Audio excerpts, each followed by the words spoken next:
Hi, I'm James Lee Job from Davis, California, and your Friday night poetry reading will be from the poems of Robery Bly's collection.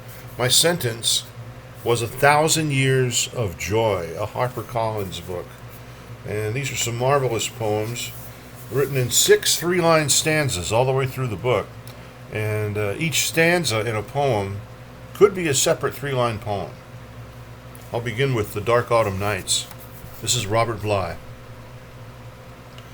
Imagination is the door to the raven's house, so we are already blessed. The one nail that fell from the shoe lit the way for Newton to get home from the fair.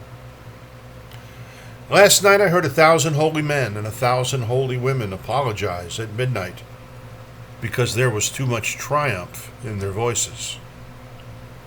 Those lovers, skinny and badly dressed, hated by parents, did all the work. All through the Middle Ages, it was the lovers who kept the door open to heaven. It was the lovers who kept the door open to heaven.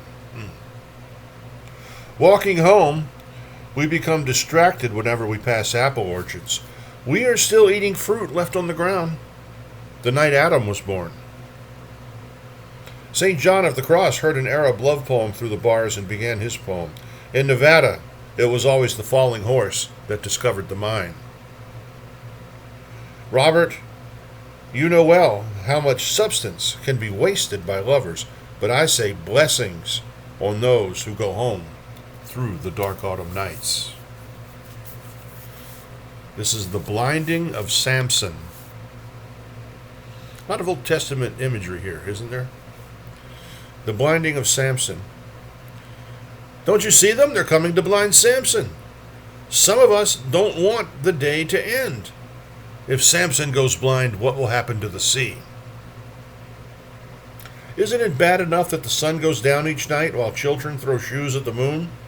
I remember my mother's grief at sunset. Now I remember my father. I remember every father when he is wrestling with his son. O Lord of the Four Quarters, he is destined to lose. You gypsy singers, make some raw cries. Call in the crows to fly over the plowed fields. I want the beating palms to cry out for Samson.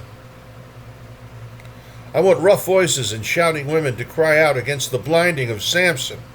I will always cry, take away those knives. Isn't it enough that the evening star sets every night and lovemaking ends at dawn? Please, God, help the human beings, for men are coming to blind Samson. Waking in the middle of the night. I want to be true to what I have heard. It was so sweet to hear music last night. There's so much joy in being afraid of the world together. The snow in the branches, the sadness in your hands, the foot tracks in the mud, the old Inca faces, the trout who wait all year for the acorns to descend.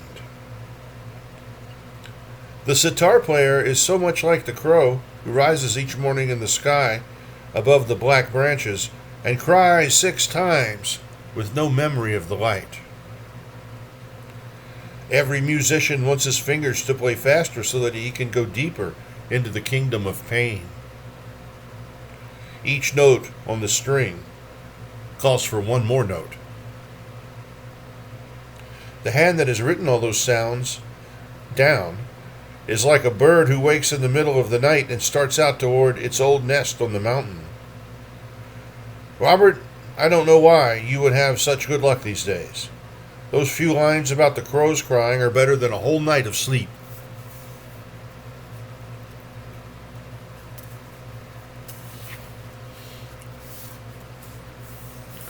A week on the Oregon coast. Being born amounts to peering out from a cliff over the sea. The great jellyfish who spread their arms out on the sea tell us how deep our ignorance is. The acts we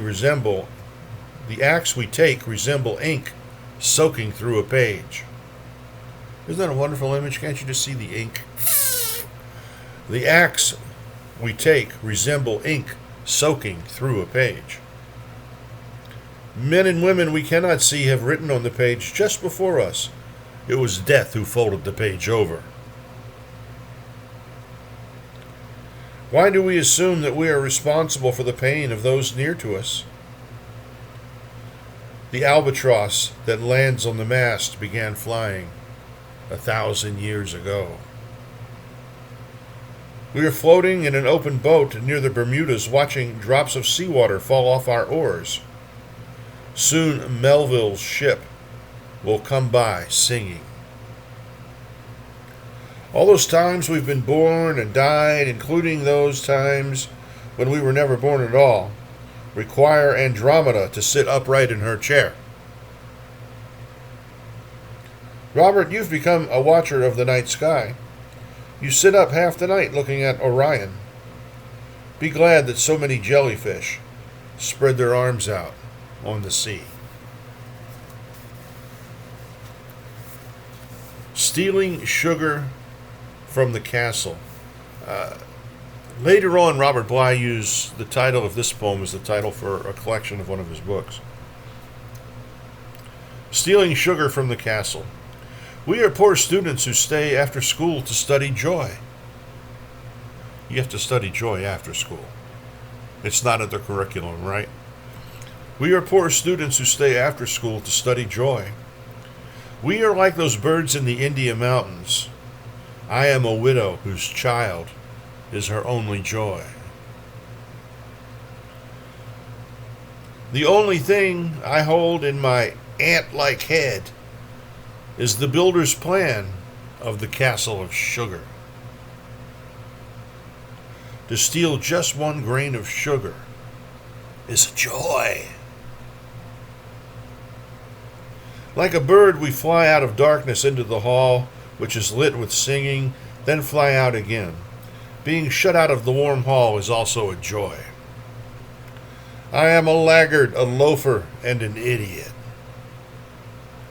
But I love to read about those who caught one glimpse of the face and died 20 years later in joy. I don't mind your saying I will die soon. Even in the sound of the word soon, I hear the word you, which begins every sentence of joy. You're a thief, the judge said. Let's see your hands. I showed my calloused hands in court. My sentence was 1,000 years of joy. So this poem gives us both the title poem of this book and the title of another book. I think we still have a little time. Let's pick one more at random. Okay. The nest in which we were born. Have we forgotten the nest in which we were born? Have we forgotten the scrawny heads and the stickly floor? Have we forgotten the cries and the wide open beaks? How old were we before we forgave the other ones in the nest? Probably it is our own necks that should be swinging in the wind. Last night I dreamed my brother drowned. His body did not come in, and he had a wife and children. Waves kept arriving.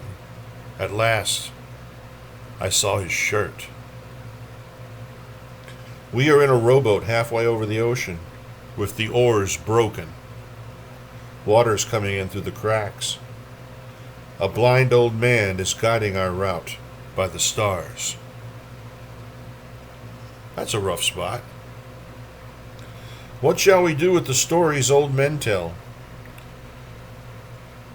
Some say a shaggy being, older than Adam, established a prison inside a grain of rice.